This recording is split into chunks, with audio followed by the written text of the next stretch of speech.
All right, let's see. Now, all right, let's see. Do. All right, make sure I'm live.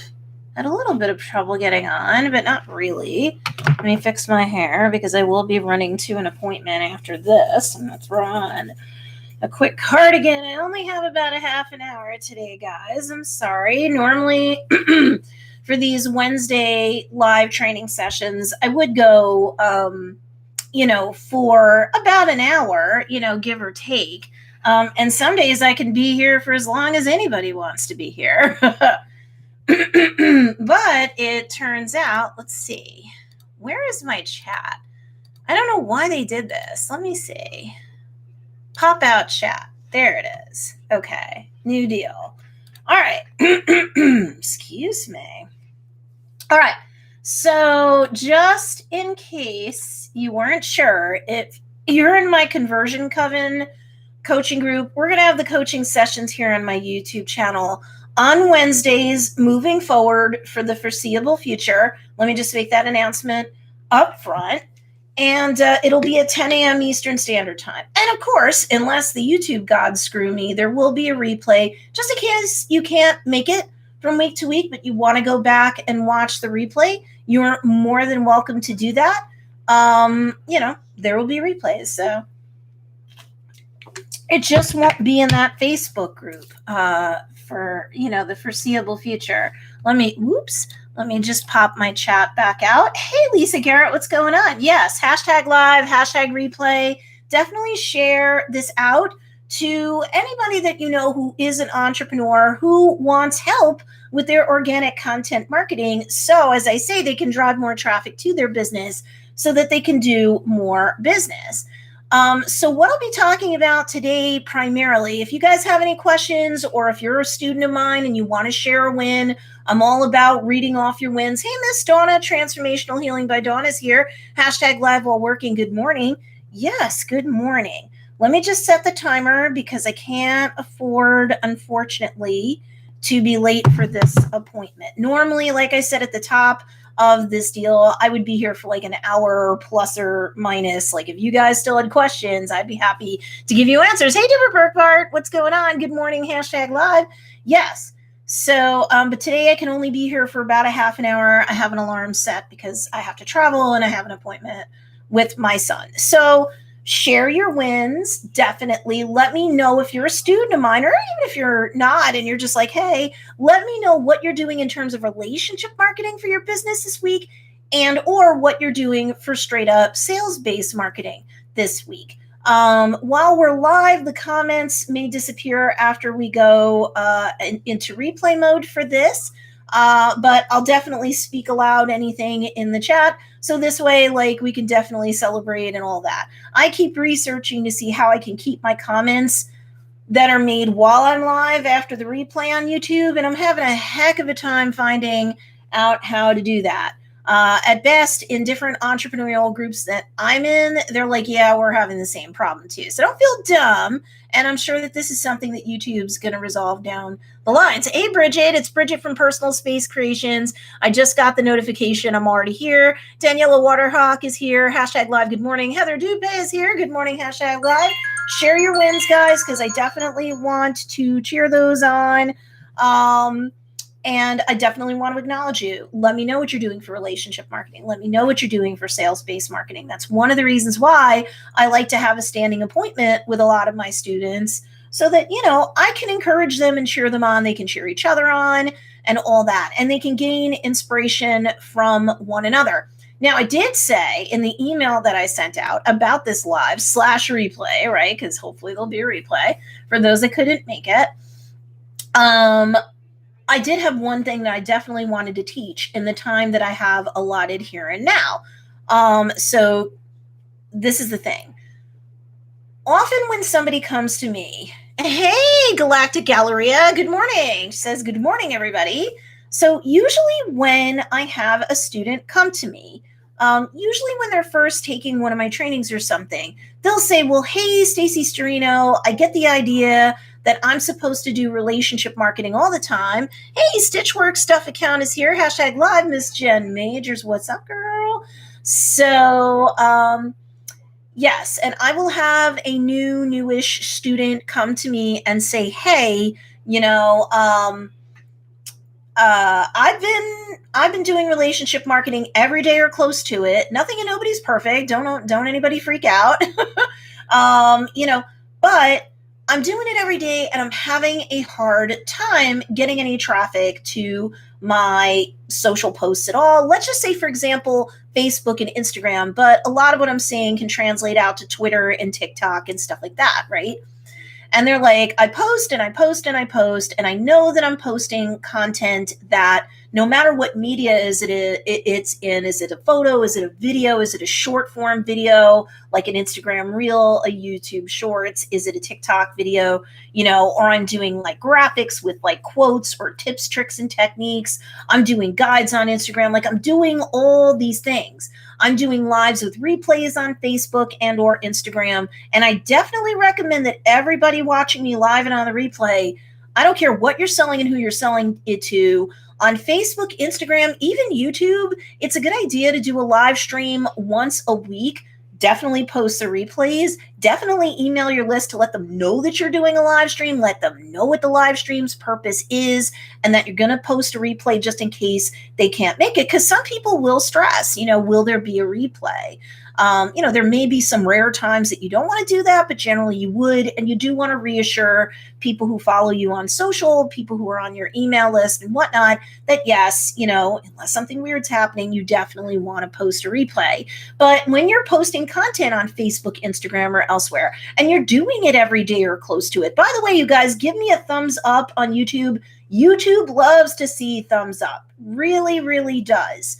Okay, that does mean a lot to really every platform algorithm, including YouTube. It's a data point that the algorithm surfaces to make sure that it pushes this out to more people who have subscribed to me, in this case on YouTube, and while I'm live, and also to push them towards the replay because people found this live stream valuable. So if you can give me a thumbs up on this, if nothing else, that would really help me. And yes, even on the replay too, give me a thumbs up. And if on the replay you have any questions, you can post them. I do check my messages, but I'm going to give you a tip in the time that I do have allotted today that, and even if you're like, I've heard this before because you're one of my regulars, you've been with me for years and years, that's cool. But like maybe really parse this one point out and think about it, because a lot of what you do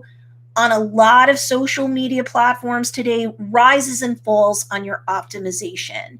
It's not just the fact, are you optimizing your posts or not? I think a lot of people today know that they have to optimize their posts, because if they don't, then people don't, they can't find them in search. Even Facebook and Instagram, people do use the search box or the search feature on it on the regular. So you want to make sure that when you're posting any content to a page, lots of different types of groups, even if there's certain privacy settings, people might be able to pull up your group depending upon how even the group itself is optimized, let alone the content in it.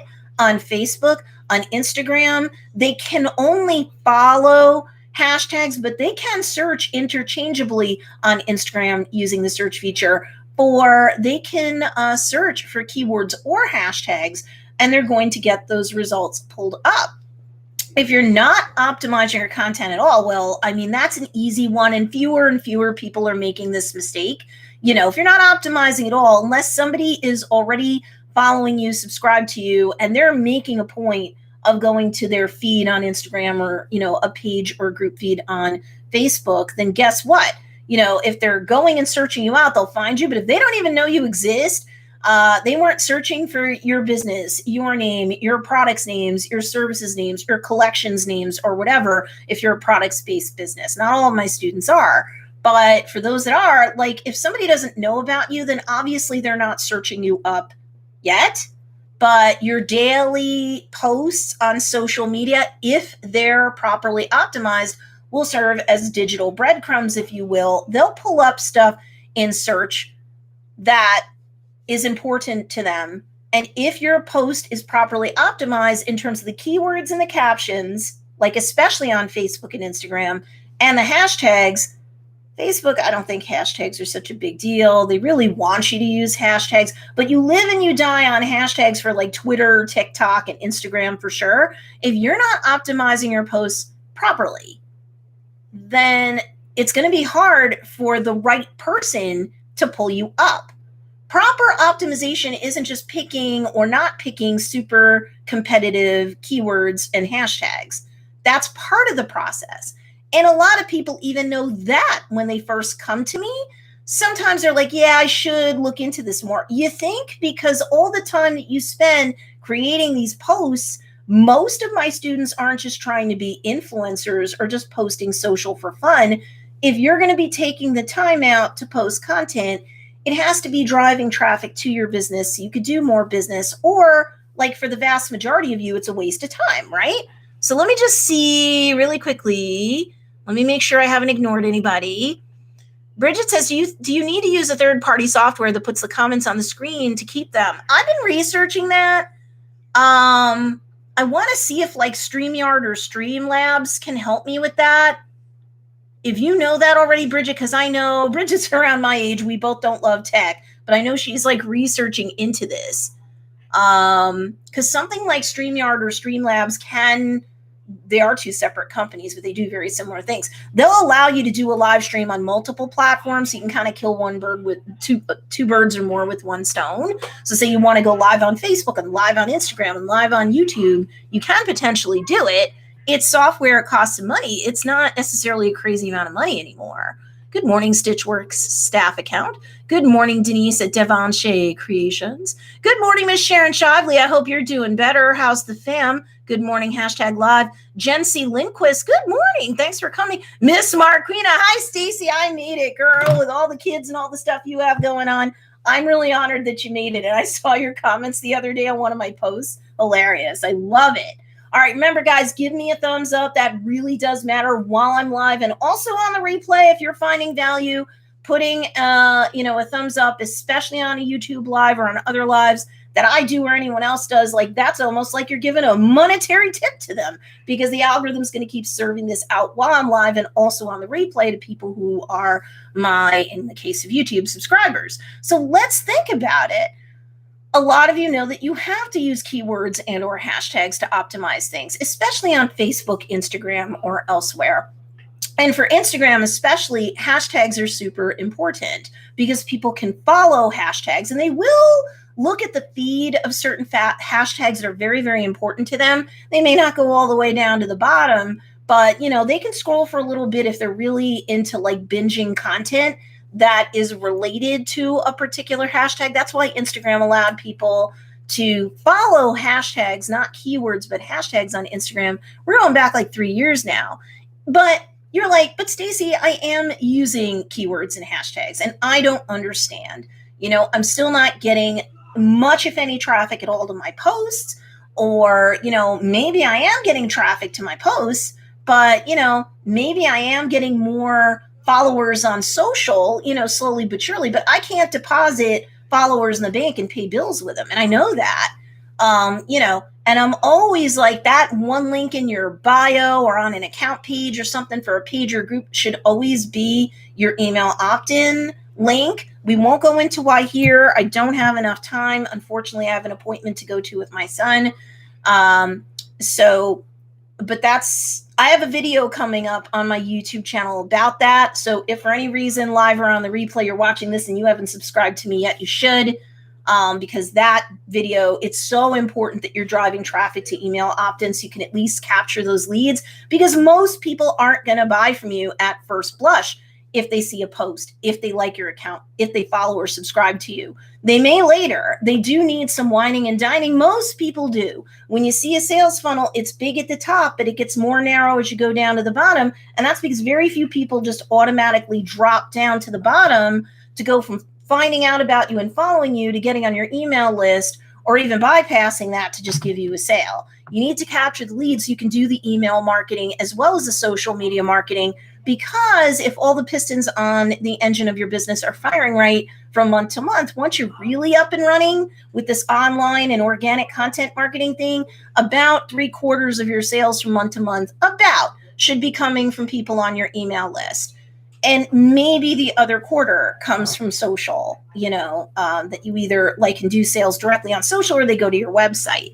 Let me just read this really quickly. Personal Space Creation says Bridget says still can't do live on Instagram with another live without 2 devices. Tried using another third party that said it would let me, but still haven't gotten it to work. I put the multi-stream research on hold until I fix the website payment issues. Well, that is important for you, girl. I totally understand that. Okay. So when it comes to proper optimization, you obviously don't want to pick keywords and or hashtags that are super stupid competitive. If you go into the show notes for this live/replay or any of my other videos, you'll see that one of the tools that I recommend is Flick. And you'll get the link for that. You can, if you're interested, research it, get a free 7-day trial. It's an official third-party vendor for Instagram. So it's legit to use it. It's not like you're going to get slapped for using it. I would never recommend anything like that. And it can help you do some very fine-grained hashtag research. And it can save you a lot of time, and it can show you the different, not just the different usages of different hashtags and what's, too popular to be competitive for really versus ones that you can. It also shows you what hashtags tend to get a lot of engagement, because if people are engaging with your posts, they're giving you what's called micro conversions. If they comment, if they like, if they thumbs up or do a heart or somehow engage with it on Facebook, if they share things, if they save things, those are micro conversions. The 3 most important macro conversions are to get people to discover you and follow or subscribe to you on social, to get on your email list, and then of course, to get sales. Hey, Music Chick Art, what's going on? Jen C. Lindquist says, I need to get back to email marketing. I dropped it lately. It was surely a mistake. You know what? That's okay. It's good to know. Knowing is half the battle. And I'm telling you, you have to email your list at a minimum of once a week. If you don't, you're actually paradoxically likely going to get more unsubscribes than you would if you were emailing every week. And you shouldn't always be emailing nothing but a tsunami of sales announcements. Lots of people, I think it's 50 to 60%, depending upon the stats that you Google, 50 to 60% of people who get on an email list, they want to be sold to. And getting sales announcements, it's one of the top most important things that they get. They may not be able to shop from you from every day or every week, but they know that that's part of the deal. They're not on their Aunt Benwina's email list and suddenly she's hardcore, selling them about Tupperware. Seriously, they knew they were getting on a business's email list. If they get off because you do run a sale, or they get off because you're like, hey, I did a YouTube video about some tip, trick, or technique that has to do with your intersecting interest, the interest that would bring you to a business like mine. What's the problem? What's the, passion point that you have that would bring you to a business like mine to get products and or services like mine? Well, you might do a YouTube video about it, and you might just wing out a quick email, even if it's your second email for the week. Ooh, and you say, hey, everybody, quick one-liner as to why this video is going to help you. And it could be starring your products as part of the solution or as part of the satisfaction of their desire, but they're definitely going to come away with a tip, trick, or technique. And you don't always have to be and buy this item at the end of the YouTube video. When done right, stuff like that type of content marketing is indirect sales related, but more so relationship marketing related. People appreciate those. It'll increase the know, like, and trust factor. And then over time, they're more likely to buy from you. Email marketing is huge. Most successful multiple 6 to 7 figure businesses email their lists daily to near daily. Why? Because it works. They may get a lot of subscribes and they may get some unsubscribes, but as long as their and even your subscribes are bigger than the unsubscribes from day to day, then you're fine. But before I run out of time, I do have some time to make this point. Let me say this. So content marketing is important because this is how you show up on somebody's radar screen for them to click the link in bio on Instagram, let's say, once they're sufficiently intrigued or interested enough to go, okay, I want to opt in for your coupon. Or if you're not like a products-based business, okay, I want to opt in for your freebie checklist or video or whatever. There's different business models, so they would have different opt-ins. But that link in bio should always be your email opt-in. You should always be capturing those leads, because when you think about it, most people do need time to be wined and dined before they buy. Most people are not going to impulse buy. Some may, obviously, but most won't. So you have to do organic content marketing daily, even if it's just simply a Facebook and an Instagram post a day of some type in some media, because if you don't, you're not putting enough points on the board out there. You're not kind of putting out enough digital breadcrumbs, if you will, to lead somebody when they pull up a piece of your content in search back to your business. But here, this comes into my big tip. Yes, you should optimize with keywords and hashtags, and most people today know that. No, you shouldn't be using all but, very competitive keywords and or hashtags that have millions of uses or close to millions of uses. If you have a tool like Flick, let's say, and Flick didn't sponsor this live or anything, but just it dovetails in nicely with this tip. Or you just longhand math, do the research yourself, and we hope that, you're not blowing too much time on it, and you are able to figure out by like manually going through and figuring out, is this hashtag or keyword way too competitive on Facebook or Instagram or wherever? You need to know, because if you use something that's way too competitive, it has millions and millions of uses or a million uses or more, and that's the only things that you use to optimize, your social post, sure, someone might be able to somehow pull it up and search on Instagram, but it'll be buried in seconds in this example by everybody else that's going to use that hashtag that day. I would say that you want to use hashtags on Instagram. Let's just stick with Instagram as an example. You'd want to use hashtags that definitely have and I mean, this is kind of like not bright lines, but it's kind of like ballparks. You want to use way more hashtags that have 1,000 to 10,000 uses of it already on the platform. Tens of thousands after that are fine, 100,000 or so after that might be fine. And if you've used up, for example, all 30 of your Instagram feed post hashtags with 1,000 or more, thousands, tens of thousands, maybe 100 to a couple 100,000, when you're using multiple hashtags and you go up to the max like that, then for a feed post on Instagram, for example, you have up to 30 different ways for someone to find you. It's not just one piece of Instagram content in this example. It's 30 different breadcrumbs, because there's 30 different ways for people to find you in search, and they're more likely to find you and less likely to have you be completely drowned in seconds where they're only going to scroll for so long. I don't know if there's ever been a human being that'll find a hashtag on Instagram that has 1 million or more usage, and they're just going to keep scrolling and reading all the content till they get to the bottom, right? Does that kind of make sense? But it's not just what you can be competitive for, and it's not just making sure you use all the hashtags and or keywords that you can. Keywords in a caption on Facebook and Instagram. Hashtags definitely on Instagram. I don't know. If I think it's a big deal on Facebook, I'll let you know. Let me see what Bridget says. Universal business truth. It is hard to get reach from hashtags over 1 million. Every Instagram coach confirms what Stacey says about this. Thank you. Thank you very much for that. Denise at Devon Shea Creation says, what if you use Linktree for your link in bio? No. That's a very good question, Denise. And occasionally that's a stray thing that my people stress, with too when they first come to me. The confused, you may have heard this from Renee Christine or someone else, Starla Moore too, probably. The confused mind doesn't buy, right? So nobody's necessarily buying anything when they click on your link in bio yet, right? But if you give them too many calls to action, The confused mind will go squirrel, and they will go watch your videos or, tootle around on your website, then close out the tab because their kid fell down or something. You know what I mean? Like, I always joke around, like in an action video, when somebody's exasperated and they say to somebody else, you had just one job. Well, your link in bio should only have one job, and that's to capture that lead. Because too many people are distracted by too many bright, shiny objects. Too many people are distracted by like squirrel brain or the bright rubber ball. Capturing the lead is the very close second most important thing that you can do for your business. Obviously, getting sales are the most important.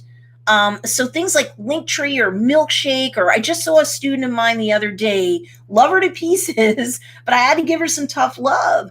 Julie, Miss Julie, if you're watching me, I love you, girl, either live or on the replay, but I had to give her some tough love because, she wasn't using Linktree or Milkshake or something like that. But she was using like some sort of templated thing on Canva where it was still the same thing. If somebody taps link in bio, they're going to get all these different options. And one of them is to get onto the email list to get a coupon in her case. Please don't do that, because if you're like, well, my email list isn't really growing a lot, that's probably got to do with why. It may not be the only reason, but it is a very important reason. People get overwhelmed with too many choices anyway. You've got just one job when they click that link in bio. Joe's Dairy Bar and Grill went from barely being profitable when we started out in 2016, and we'd owned the business since 2002. Was always profitable, but never in a big way. We started an email list in 2016. All of our links go only one place. It's got one job. And in about two-ish years, we became a 7-figure success. And we're like a little brick and mortar, 765 square feet in the middle of nowhere, New York, single location business. Email marketing is powerful. Powerful. It is more powerful, really. The ROI, or return on investment in it, is amazing. But the most important thing that you need to do, and I'm going to run out of time, so I'm going to make this last point, and I really want you guys to think about this. And if you're in my Conversion Coven group, you guys can post in that group like what you've learned from today. And definitely I want you to inspire each other. And I'll definitely, after my thing today, I'm going to definitely look back to see if anybody posted an aha moment. For your posts, of course, the keywords and or hashtags you use should relate back to like whatever's in the post itself. If you don't, what ends up happening is they say, if you don't, okay, I got distracted. Shoot. Oh, if you don't have keywords and or hashtags that do relate directly to you, to where your business is located and or the content itself, you can get shadow banned. It can be a violation on Facebook. You go to Facebook jail. Instagram, shadow banning is possible. So make sure, of course, they're applicable to what you're doing. Don't be anybody be creative. But at least some of, if not all of your hashtags should relate directly to the intersecting interest that would bring somebody to a business like yours. Okay? So like, honestly, unless you're some huge name, your keywords and hashtags, yeah, they can have the name of your business, but you should prioritize your keywords and hashtags so it's going to be brought up in search by someone who is like binging on content that has to do with the problem that they could have solved with your products and or services, or the satisfaction of their desire because they like to collect things, or a fashion junkie. Get it? So like, you really need to think, how can this piece of content be brought up in search by keywords and or hashtags, which also means on Facebook and Instagram, especially for things like feed posts, IGTV videos, even reels on Instagram and Facebook page or group posts, you do need to have captions. They can be varying lengths. You should mix it up, but the keywords that you use even in the captions can help you. How many of you really haven't been as savvy about that as you need to be, right? So because I thought it was my phone, Miss Marquina. Donna says, what about if you're trying to get people to go into your funnel for ritual cleansing bath class? You change it to grab people, but then you change it back. I wouldn't do that. I actually saw your post the other day and meant to get to it, and I'm going to run out of time. So this is the thing. I wouldn't do that. I would say, get on my email list and then make sure that before the end of the day, you've emailed out. Like if you sent an email out to your main list about your course, and then say 5 more people got on your email list before you go to bed, Donna, then I would make the point of being like, oops, I may have a welcome series over a period of days to like greet them and indoctrinate them into the brand and into the community, the brand community and everything. And that's important, but nothing says that you can't segment out, your list to see who on a main list, let's say, or a new list didn't get an email about the course, right? Like I would do that. So you're always capturing the leads. If you had to switch links every week or every couple days, that might be too much. The only thing I would say is for those of you that are using things like MailChimp or OO or whatever for your email opt-ins with like coupon codes and stuff like that, do try to make your coupons like only good for that week, because that's going to have urgency and scarcity attached to it. That's something I have to do with Joe's. Usually we have no problem with people turning those things in, but, we do need to put expiration dates on ours too. My perfect, no way. All right, guys, normally I would be here much longer than now. I really appreciate everybody being here. And thank you for being understanding. I do have to jet to go make my son's thing. It is the summer. But yes, we will be here every single Wednesday for the foreseeable future at 10 a.m. Eastern Standard Time. And yes, I am here to take your questions and answers. And usually I can go a whole lot. Yeah, you could add it to your welcome series. If it's something that you're going to offer evergreen, Donna, like why wouldn't you anyway? That makes sense too. Some classes are not evergreen, some are. That's like a course creator thing. But yeah, that's what my advice would be. All right, guys. I got to go. I got to jet. But if you're new watching live or on the replay, yes, we normally go longer. Yes, we will be here on my YouTube channel. Make sure you subscribe. Make sure you click that bell notification and select all so that you don't miss any sort of reminders about the live streams on YouTube. And I'll talk to you guys later. Bye.